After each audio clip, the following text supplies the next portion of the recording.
Olá, sejam muito bem-vindos ao canal do YouTube Gera Mais Saber Filosofia. Hoje vamos abordar mais um filósofo pré-socrático ou filósofo da natureza. Por que pré-socrático? Porque eles viveram em um período antes de Sócrates, na Grécia Antiga. Trataremos de Parmênides de Eleia. E, de saída, já se pode fazer um questionamento. Qual seria a relação entre a opinião, ou doxa, e a verdade, ou aletheia, no pensamento de Parmênides?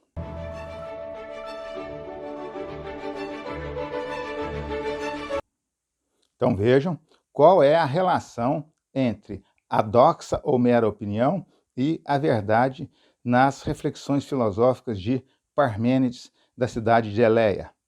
Parmênides teria vivido entre os anos de 510 a 470 antes de Jesus Cristo. Parmênides fez e desenvolveu o seu projeto filosófico em forma de poema e escrito em estilo das grandes poesias, das grandes narrativas épicas, dos feitos memoriais dos heróis mitológicos.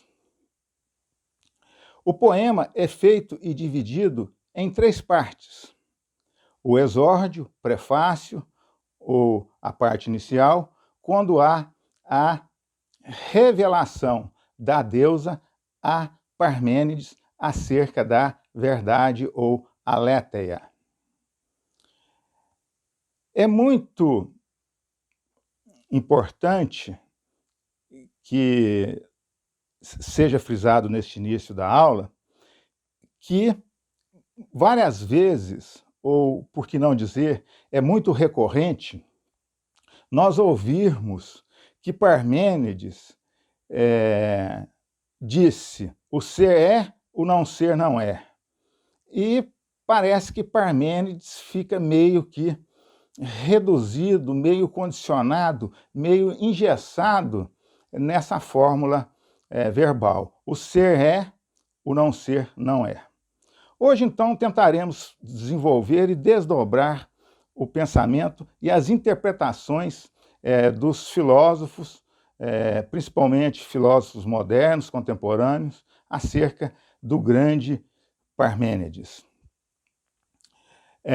Como eu dizia, o exórdio, a parte inicial, Parmênides se encontra com a deusa, e a deusa, então, revela a Parmênides a verdade, a aletheia, ou seja, aquilo que está acima do arqué, ou do princípio original que os seus antecessores, Tales, Anaximandro, Anaxímenes, Heráclito, disseram acerca do conteúdo do uno. O uno mais o diverso forma a palavra universal. Tales disse que o uno é composto por água. Anaximandro disse que o uno é o infinito. Anaxímenes disse que o uno é o ar. Heráclito, da cidade de Éfeso, colocou o próprio Logos, e o Logos, ao observar o ser se mostra e o ser se esconde. Lembrem-se de uma das nossas últimas aulas, que foi exemplificado como a sepultura. A sepultura se mostra, mas também esconde o cadáver. Então, Parmênides vai em busca de algo que está acima desse uno dos seus antecessores. Então, vejam que o seu projeto filosófico é um projeto muito ambicioso. E, como eu disse, é recorrente. Às vezes, a gente percebe em aulas, etc. e tal, reduzir Parmênides à questão do ser é, o não ser não é. Então, dando prosseguimento ao nosso propósito de hoje, se diz que o ser não possui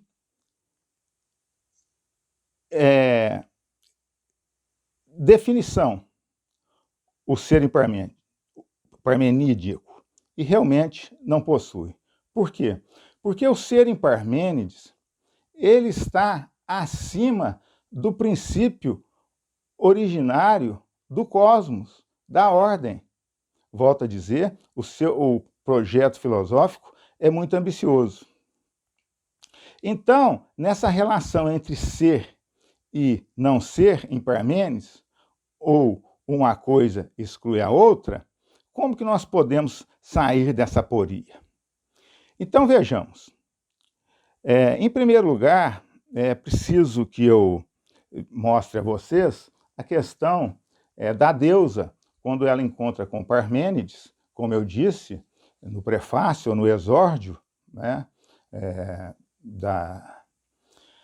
do seu poema sobre a natureza. E a deusa, então, diz a Parmênides: e a deusa acolheu-me de bom grado, mão na mão direita tomando, e, com estas palavras, se me dirigiu. O jovem acompanhante de aurigas imortais, tu que chegas até nós, transportado pelos corcéis, salve. Não foi um mau destino que te induziu a viajar por este caminho, tão fora do trilho dos homens. Então, a deusa aqui está dizendo que Parmênides trilhou o caminho que os homens comuns não teriam percorrido, que somente ele foi contemplado, foi privilegiado. Vejam de novo: salve, não foi um mau destino que te induziu a viajar por este caminho, tão fora do trilho dos homens, mas sim o direito e a justiça. Ou seja, o direito e a justiça é que levaram Parmênides ao encontro com a deusa. Terás, pois, de tudo aprender, o coração inabalável da realidade fidedigna, e as crenças dos mortais em que não há confiança genuína. Mas também isso aprenderás, como as aparências têm de aparentemente ser, passando todas através de tudo. Então, parece que há um trocadilho no poema de Parmênides, mas Parmênides, quando está dizendo que o ser é, o não ser não é, Parmênides está dizendo que o ser é inteligível, é do campo da abstração que coloca todo o conhecimento acima de tudo aquilo que já havia sido pensado até então. E o mundo das aparências, o mundo do devir, o mundo que está acontecendo e que, ao mesmo tempo, já está deixando de ser, esse mundo é a doxa, é o não ser.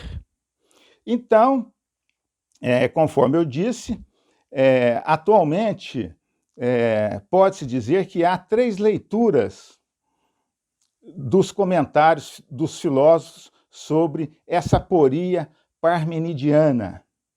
Que aporia é essa? O ser é, o não ser não é. O que é o ser? O ser é algo inteligível, que está acima de qualquer outra coisa, inclusive do próprio uno, que estaria sempre na ordem, conforme o pensamento grego. Porque para o grego, a ordem sempre existiu, diferentemente do pensamento aqui do Ocidente, no qual existe o Gênesis, o tempo axial, o tempo eixo, e o fim dos tempos, segundo o Apocalipse de São João. Então, o uno é o princípio primordial dessa ordem eterna. E Parmênides quer um conhecimento, ou seja, o ser, que esteja acima disso. Por isso eu disse que o pensamento dele é muito ambicioso. Então, vejam, para se chegar à via da verdade ou da aletheia, é preciso haver um método, o odoi, o odos em grego é o caminho. A meta é onde se pretende chegar. Método é como se chega a algum lugar. Então, o método, a metodologia filosófica parmenidiana é completamente diferente das metodologias de pesquisas atuais. A metodologia de Parmênides é um poema no estilo épico, no estilo dos feitos memoriais dos grandes heróis mitológicos. Então, odoi, do grego, é caminho. E o caminho do ser é a afirmação peremptória do ser. É a verdade. É a verdade que está acima de todas as outras verdades. O ser para Parmênides é imutável. Sendo imutável, ele não se desloca, ele não se move. Então, a leitura que se faz de Parmênides, num primeiro momento, é possível dizer qualquer coisa sobre o não ser? Para Parmênides, não. Para Parmênides, o não ser seria o plano da mera opinião, ou da doxa, em grego, e a mera opinião se esvai com o tempo, com muita facilidade. Então, o não ser, para Parmênides, vai ser algo indizível, impensável, inefável. Por quê? Porque se é algo que não possui consistência ontológica, se é algo que é e já está deixando de ser, então esse algo é inefável, é indizível, não se pode ser dito. Parmênides inaugurou, desse modo, no Ocidente, uma tradição ontológica, fazendo um contraponto à tradição que vinha acontecendo, cosmológica. Parmênides, então, colocará a ontologia contra a cosmologia. Onto, do grego, é o ser. Logos, razão. Logia, lógica, tratado racional acerca do ser. E cosmologia. Cosmo, ordem. Logos, logia, razão, tratado racional acerca da ordem. Então, Parmênides é dito como o filósofo que inaugura a ideia ontológica no Ocidente, porque até então, desde Tales de Mileto até o ponto de chegada de Parmênides, se compreendia o real, a realidade, como sendo cosmológica. No paradigma mitológico foi cosmogônico. E Parmênides agora, então, está indo para um terceiro momento chamado de ontológico. Então, para os filósofos anteriores a Parmênides, Tales, Anaximandro, Anaxímenes, Heráclito, eles buscaram uma arqué, ou um princípio originário, e identificaram o princípio com um ente. Ou seja, o uno é um ente.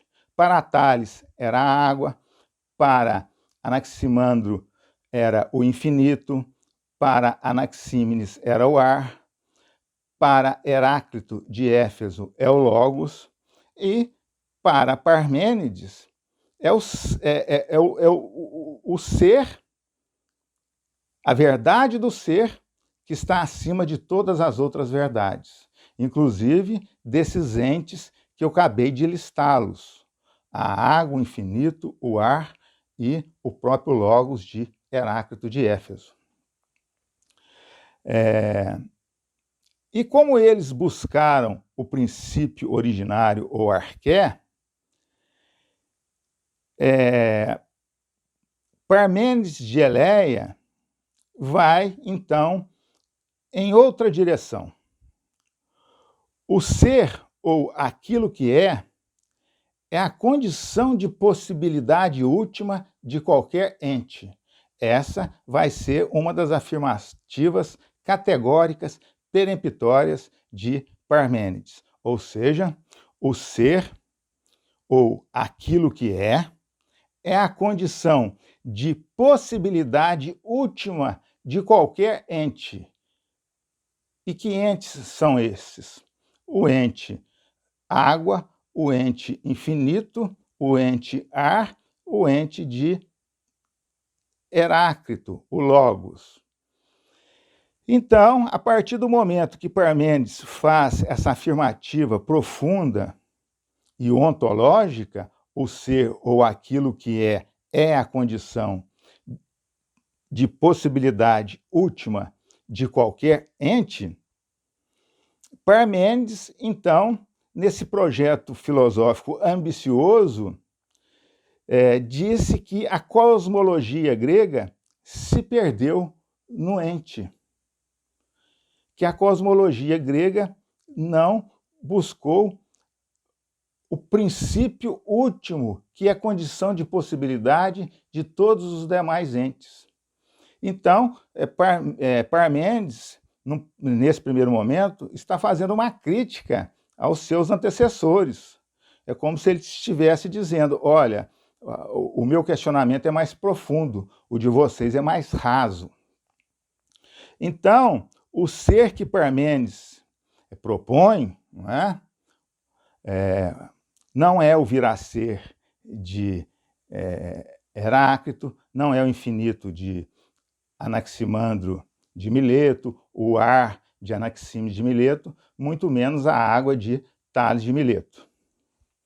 Então, dentro dessa abertura que eu acabei de apresentar, no Ocidente procurou-se compreender o que é o ser de Parmênides. A primeira leitura dos filósofos comentadores acerca do grande Parmênides perfilha na seguinte compreensão. Há uma bifurcação, segundo essa primeira leitura. A bifurcação entre a verdade ou a aletheia, a revelação, e o outro viés é o não ser, ou a doxa, ou a mera opinião, ou aquilo que é e já está deixando de ser. Portanto, isso é indizível, é inefável. Vejam só, é a leitura da edificação ou construção de um discurso verossímil.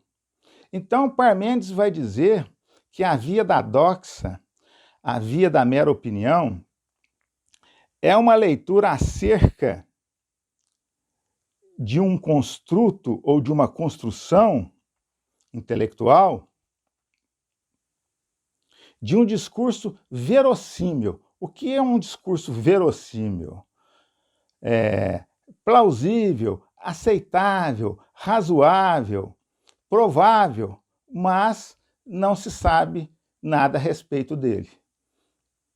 Veja, a primeira leitura, então, que o Ocidente, os filósofos do Ocidente vão fazer acerca do não ser de Parmênides será essa, a do discurso verossímil, o discurso daquilo que aparenta ser, daquilo que é provável ser, mas não é.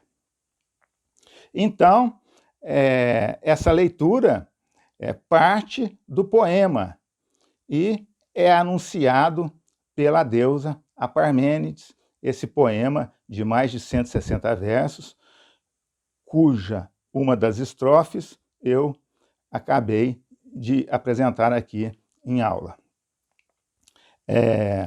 Então, a verdade, o ser, o plano da verdade absoluta é contra o movimento, é contra a transformação, é contra a metamorfose. Essa é a primeira leitura, então, que se faz de Parmênides. dentro dessa propositiva que ele colocou. O ser é, o não ser não é. Depois teremos uma segunda leitura, a leitura chamada leitura do discurso polêmico. A leitura do discurso polêmico nos diz que Parmênides teria enfrentado uma cosmologia para demonstrar aos seus antecessores que eles estavam apenas e tão somente no campo do ente e que, portanto, a sua investigação filosófica, o ser, era algo de maior destaque, de maior amplitude de visão, de maior horizonte. Então, fica a segunda leitura com este nome de discurso polêmico. E a leitura de Parmênides estaria criando, nesse discurso polêmico, um discurso, volto a repetir, contra as cosmologias dos seus antecessores. Tales de Mileto, Anaximandro de Mileto, Anaxímenes de Mileto, Heráclito de Éfeso, etc. Parmênides não estaria, vamos dizer assim, nem aceitando o verossímil mais, segundo a leitura que se faz das cosmologias elaborada pelos seus antecessores. Então, vejam, primeiro nós tivemos, então, a leitura da construção de um discurso verossímil, ou seja, as cosmologias seriam verossímeis. O que é uma coisa verossímil? É aquilo que parece aceitável, plausível, não é? Provável, mas não é. A segunda leitura dos filósofos adeptos do pensamento de Parmênides vão dizer que é o discurso polêmico, e essa leitura trata da doxa como mera opinião. E foi uma elaboração da filosofia específica de Parmênides para fazer um contraponto, uma contraposição aos seus antecessores, conforme eu acabei de dizer. E haverá, então, uma terceira leitura. Essa terceira leitura será uma leitura de consenso e, a meu ver, com todo respeito às opiniões contrárias, me parece uma leitura mais lúcida. Ela diz que, ao buscar a superação das duas leituras anteriores, esses filósofos intérpretes do século XX, por exemplo, nós temos um alemão, que me falha o nome no momento, mas daqui a pouco eu me recordo, Heidegger, entre outros. Então, esses filósofos, Martin Heidegger, o seu discípulo francês, Jean Buffon, entre outros, farão essa terceira leitura.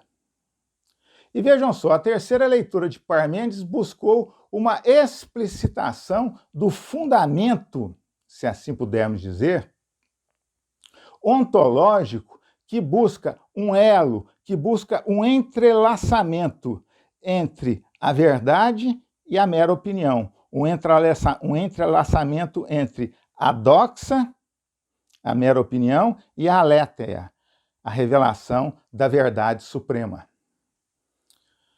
Então, a doxa é um elemento inerente à essência da própria verdade, vão dizer os intérpretes da terceira leitura de Parmênides. Então vejam que interessante. A doxa, a mera opinião, é um elemento inerente e essencial à própria aletheia, ou à própria verdade. Por quê? Porque se você fica só no campo do ser, fica muito abstrato. o ser é, o não ser não é, como que você então vai descortinar, desvelar esse ser? Então é preciso que algo entre nesse ser e provoque uma cisão, uma dilaceração. E os filósofos que leram e que fizeram essa terceira leitura acerca dessa frase, inclusive enigmática, o ser é, o não ser não é, vão dizer que a doxa está fundada ontologicamente a aletheia, ou a verdade absoluta. E é uma visão do desdobramento do devir ou do plano do vir a ser dentro do ser. Então vejam que há um entrelaçamento, há um enlace, há uma conexão entre a doxa e a verdade. E a verdade, ficando apenas na dimensão do ser, ela também não diz nada. Porque o que você pode extrair desta afirmação? O ser é, o não ser não é. Então, a terceira leitura, entre eles está Martin Heidegger, Jean Buffon, discípulo de Martin Heidegger, eles vão dizer, então, que a doxa deriva do verbo grego doklin, ou doklin, e doken moi. Doklin é aparecer, mostrar, e doken moi é parecer-me, é aquilo que me parece. Por exemplo, a gente às vezes vê um parecer de um promotor de justiça do Ministério Público, ele encerra o seu arrazoado dizendo, é o que me parece, é o que nos parece. Então, o dokei moi é o que parece-me. Essa seria a tradução mais fidedigna para a língua portuguesa. Então, o parecer é forma como as coisas se manifestam. E as coisas se manifestando para a percepção de alguém, elas passam a ser conhecidas. Então, a doxa é o campo fenomenológico do aparente, ou da manifestação do fenômeno que vai provocar uma cisão, uma dilaceração nessa abstração. E uma vez feito isso, ocorrerá então um desdobramento desse ser imutável, desse ser absolutamente abstrato, que está no campo do inteligível apenas. Ora, a doxa é o campo do fenomenológico, da fenomenologia, do aparente, da manifestação, ou do parece-me, ou do parecer. Então, o ser compreendido como aletheia implica necessariamente em seu desdobramento como manifestação do parecer. Por quê? Porque em seu desdobramento como manifestação, o parecer, não é, o fenômeno, vai fazer com que esse ser comece a ser descortinado, comece a ser revelado. Então, apresentamos até agora as três leituras acerca da interpretação dessa frase, que é uma frase difícil, possui uma aporia. Às vezes a aporia é o quê? É você dizer, o homem possui liberdade, o homem não possui liberdade. Isso é uma aporia. O ser é, o não ser não é. Também é uma aporia. Então, foi preciso que o Ocidente desenvolvesse 3 leituras, e me parece que a terceira leitura é a mais lúcida, como eu já disse. Por quê? Porque a terceira leitura vai trazer à tona o que é o ser. E como? Através da manifestação do fenômeno, descortinando, desvelando o ser. E Heidegger, Martin Heidegger, o filósofo da obra Ser e Tempo, talvez o maior filósofo do século XX, Martin Heidegger, disse isso e viu isso muito bem, porque o ser somente se essencializa ou se torna essencial se desdobra em manifestação fenomênica ou em manifestação de fenômenos.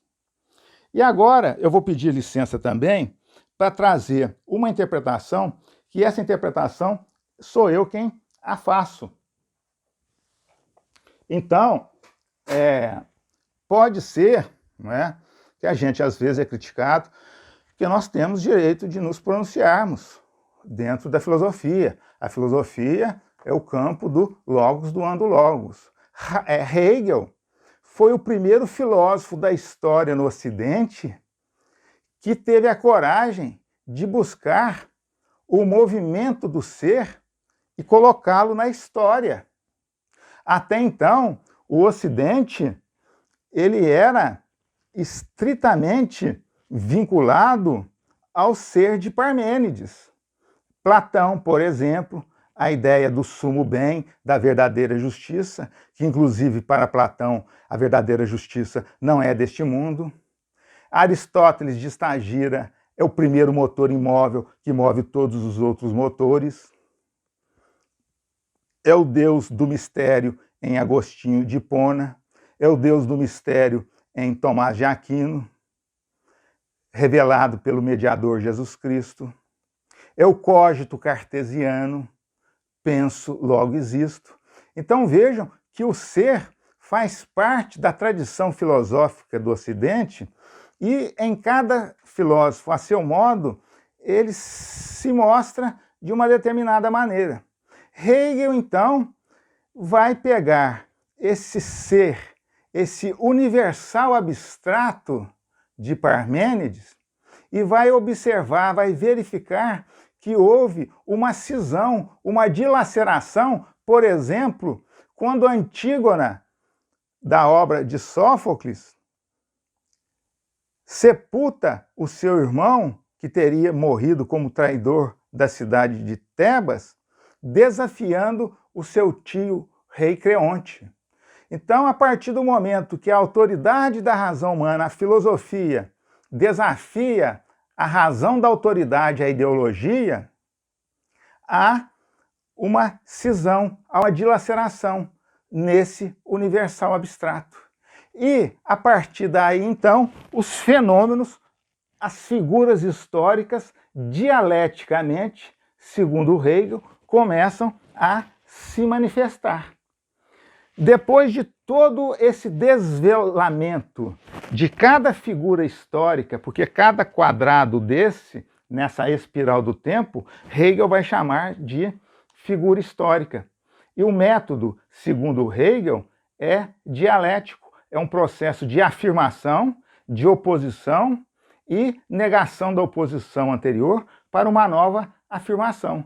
Desse modo, então, dialeticamente, a ideia do justo que estava no plano do universal abstrato em Antígona, a partir do momento que ela desafia o código positivo de Creonte, o ser, então, sofre essa cisão, essa dilaceração.